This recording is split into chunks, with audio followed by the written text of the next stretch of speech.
Tang shot na talagang sineset up ni Noli Locsin. I think he wanted to give Chris King a break here. Give me that 200 tank shot and floating in the air.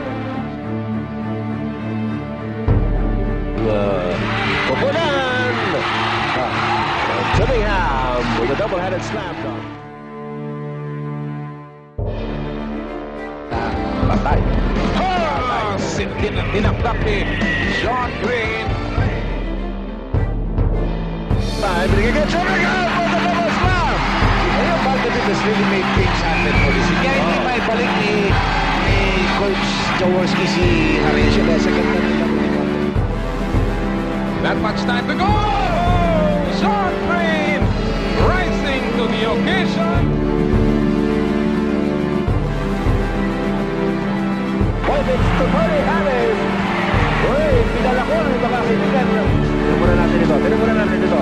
Ito, kung hindi makita. Ito, malapit yan na isilaksak sa puso ng ito, matindi.